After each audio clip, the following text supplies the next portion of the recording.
So Cambridge is a very vibrant city, and our independent businesses do reflect that.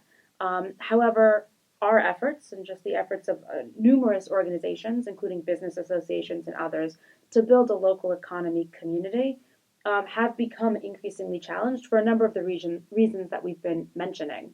Um, so today, small business owners in Cambridge and I'm sure elsewhere experience a daunting array of challenges. So retail is becoming more difficult in the city, and specifically in the context of Cambridge, an unstable and unaffordable commercial rental market compounds the problem. So we're seeing skyrocketing prices for commercial rents, and we're also seeing fewer, like you said, there's this trend toward fewer and larger international entities, both international real estate companies and also international financial um, companies, which are coming in and purchasing huge swaths of land and displacing large numbers of businesses and then replacing them with national chains. So where we've had local businesses, we now have national chains like Aunt Pizza and Milk Bar, instead of local eateries. Businesses that were there for a long time. What we're also seeing in Cambridge is that these large international entities don't mind having businesses stay vacant for 5, 6, 7 years. For example, the movie theater in Harvard Square, and I mention Harvard Square not because it's the only place in Cambridge, it's where I've lived. And so I've seen it with my own eyes for the last 11 years. So the movie theater, which had been around for a long time, closed and has stayed vacant. And that movie theater occupies a large space right in the center of the square and could be converted into 3, maybe 4 local business entities. But instead has just stayed there. They're talking about redeveloping the space into a much more modern space. It's a little bit controversial because of the way it would appear within the context of a very historic square um, that has a different sort of aesthetic to it. But it's better than nothing. And we've seen a large increase in vacancies, specifically there, but across the city as well. Um, uh, Additionally, so the city published a retail strategy report in 2017, 2 years ago.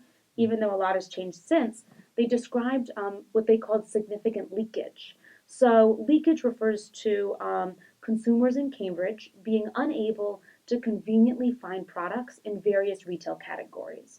These would include clothing, hardware, durable goods, etc. And so consumers who want to go food shopping, for example, often find that the closest thing that's accessible is like a CVS.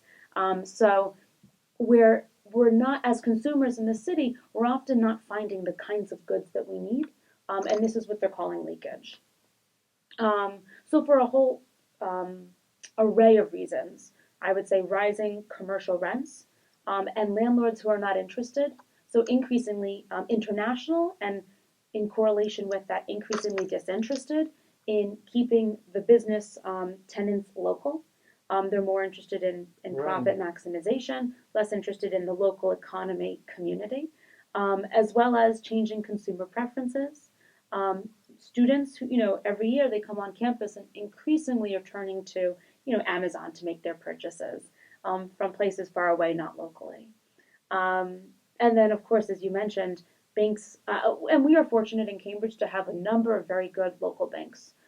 So that's a real privilege that we enjoy. But in general, it is a challenge, of course, finding the loans at the level, that a small business requires. They're not looking for multi-million-dollar loans. They're looking for smaller loans. So making that a priority for a business, and then of course just a regulatory framework that imposes a whole range of challenges. So we're working within a large, complex situation.